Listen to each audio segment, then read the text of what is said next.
नमस्कार मित्रांनो, मी तुमच्यासोबत आज एक किस्सा शेअर करणार आहे मित्रांनो. मुंबईमधला जो माझ्यासोबत घडलेला आहे. तर विषय आहे साधारणतः 2005-06 मधला. तेव्हा मी मालाडला होतो मित्रांनो, डायमंड लाईनमध्ये हिरे घासायला.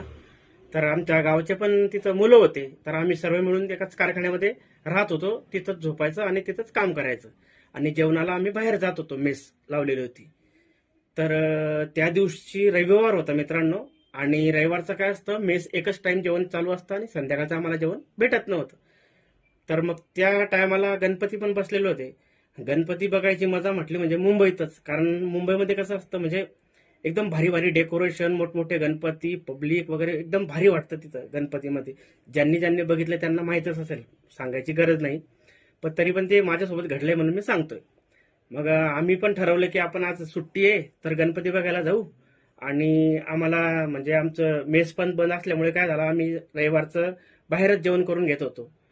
मग आता आम्हाला भूक पण लागलेली होती, आणि तिथं असं होतं गणपती बघताना म्हणजे प्रसाद म्हणून कुठं वडापाव द्यायचे, कुठं चहा, कुठं बिस्किट, असं वेगवेगळे पदार्थ तिथं देत होते. मग आम्हाला कसं वाटलं की आता आपलं जेवण पण बाकी आहे, आपण दर्शन करायला जाऊ, मग तिथं आपल्याला काहीतरी खायला भेटून जाईल, म्हणजे आपलं जेवणाचा पण विषय मिटून जातो मित्रांनो. तर सर्वांनी ठरवलं की हो बरोबर आहे, तसंच करू. मग आम्ही निघालो मित्रांनो गणपती बघायला.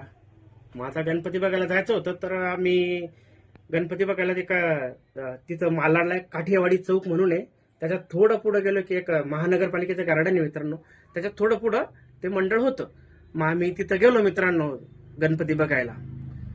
तर तिथं बाहेर असा म्हणजे स्पीकर लावलेला होता, आणि तिथं सांगत होते मित्रांनो, 10 रुपयामध्ये गाजर हलवा, 10 रुपयामध्ये गाजर हलवा. आता आम्हाला कसं वाटलं मित्र सर्वांना, की म्हटलं 10 रुपयामध्ये गाजर हलवा आहे, आपल्याला बाहेर जर आपण काही जेवायचं बी म्हटलं तर 40-50 रुपये खर्च येईल. त्याच्यापेक्षा आपण असं करू, पुढच्या मंडळामध्ये आपल्याला वडापाव भेटणारच आहे, मग आपण इथं 10 रुपयामध्ये गाजर हलवा खाऊन घेऊ आणि पुढे गेल्यावर तिथं वडापाव खाऊन घेऊ. मग सर्वांनी म्हटलं ठीक आहे. मग झालं. मग आम्ही लाईनमध्ये गेलो मित्रांनो, लाईन लावायला 10-10 रुपये जमा केले चौघांनी, आणि लाईनमध्ये आम्ही उभं राहिलो. तर साधारणतः आमच्या पुढे 70-80 लोक होते मित्रांनो. ते दर्शन पण करायचं होतं, आणि गाजर हलवाच्या ह्या उद्देशानेच तिथं सर्व लोक म्हणजे लाईनमध्ये उभे होते की जर 10 रुपयामध्ये गाजर हलवा पण आहे. मग आम्ही पण तसंच त्या हिशोबाने आम्ही पण उभं होतो मित्रांनो. मग झालं असं, आम्ही लाईनमध्ये लागलो होतो, मग आमचा नंबर आला. एवढं सर्व आमच्या पुढची लाईन संपून मग आम्ही दर्शन घेतलं तर गणपतीचं डेकोरेशन पण एकदम बेस्ट होतं. गणपती पण खूप मोठा होता आणि एकदम भारी केलेलं होतं मित्रांनो. दर्शन वगैरे घेतलं. मग त्यांनी आम्हाला प्रसाद म्हणून खडी साखर दिली मित्रांनो. खडी साखर तर आम्ही घेतली आणि खाऊन घेतली.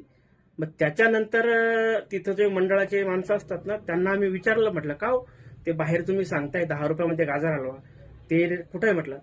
मग ते सांगायला लागले मित्रांनो, आहे म्हणे ते पुढच्या खोलीमध्ये. मग आम्हाला कसं वाटलं, म्हटलं मग पुढच्या खोलीमध्ये असेल, आम्ही त्याच आशेने आता गाजर हलवा मिळणार बा आपल्याला.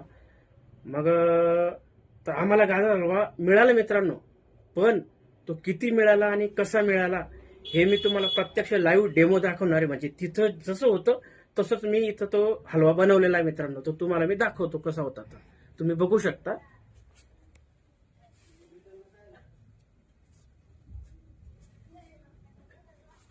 तर तो गाजर हलवा असा होता मित्रांनो. म्हणजे तिथं असं गाजर लटकवलेलं होतं, आणि त्यांनी सांगितलं आम्हाला, असं गाजर हे गाजर आहे म्हणे, असं त्याला हलवा म्हणे. झालं म्हणे 10 रुपयामध्ये गाजर हलवा. म्हणजे तुम्हाला फक्त गाजर हलवायचा म्हणे मित्रांनो, इथं गाजर हलवा असा तो व्हिडिओ होता. असं ते तिथं किस्सा होता मित्रांनो. मग आम्ही एकदम ते बघून म्हणजे एकदम भयानक झालो मित्रांनो. माझा मित्र माझ्याकडे बघायला लागला आणि मी त्याच्याकडे बघायला. आम्हाला हसू पण येत होतं की आता हे काय आपल्यासोबत घडलं बा असं. मग त्याच्यामध्ये ते मंडळाचे माणसं आम्हाला बोलायला लागले, हो इथं थांबू नका म्हणे, मागे अजून भरपूर पब्लिक आहे म्हणे, त्यांना पण हलवा पाहिजे म्हणे. आम्हाला अजून हसू यायला लागलं मित्रांनो. म्हटलं यार हे काय, बाहेर येऊन बघतो तर हे पब्लिक तिथं जवळजवळ 100 लोक अजून लाईन मध्ये उभे होते मित्रांनो. मग आम्हाला असं वाटलं, म्हटलं यार यांच्यासोबत पण आपल्यासारखाच किस्सा घडणार आहे ते. आणि जोर जोरात अजून ते माईक मध्ये असे बोलत होते, कोणीही धक्काबुक्की करू नका, सर्वांना प्रसादाचा लाभ मिळेल. हे ऐकून आम्हाला अजून हसू यायचं, आणि आम्ही असा विचार करत होतो हे लोकांसोबत बी तसंच घडणार आहे बा. आम्ही इतकं हसलो मित्रांनो, खूपच हसलो. कारण की किस्साच असा काय होता, हसण्यासारखाच होता. त्याच्यामध्ये नेमकं आता आम्ही तिथून निघणार तेव्हाच आमच्या कारखान्यामधलेच अजून 2 लोक तिथं आले मित्रांनो. म्हणजे ते एक बंगाली होता आणि एक भैया होता. तर ते पण आम्हाला विचारायला लागले की म्हणे माईक मध्ये काय बोलताय म्हणे, 10 रुपयामध्ये गाजर हलवा. तर मी त्यांना सांगितलं मित्रांनो, 10 रुपयामध्ये तुम्हाला गाजर हलवा मिळतोय, तो पण स्वीट मध्ये मिळतो तसाच. मग त्यांना कसं वाटलं मित्रांनो, 10 रुपयामध्ये गाजर हलवा. मग ते पण लाईन मध्ये लागले. तर ते काय बोलले मित्रांनो, एवढी मोठी लाईन आहे म्हणे, तोपर्यंत आमचा नंबर आहे पण गाजर हलवा संपून जाईल. म्हटलं संपणार नाही, कारण तो प्रसाद इतका मोठा आहे की तिथं किती पण लोक आले तरी तो प्रसाद संपणार नाही म्हटलं. पण त्यांनी पण लाईन लावली मित्रांनो. त्यांच्यासोबत पण ते तसंच घडलं. तर तो असा किस्सा घडलेला आहे. परत एकदा तुम्हाला दाखवतो मित्रांनो.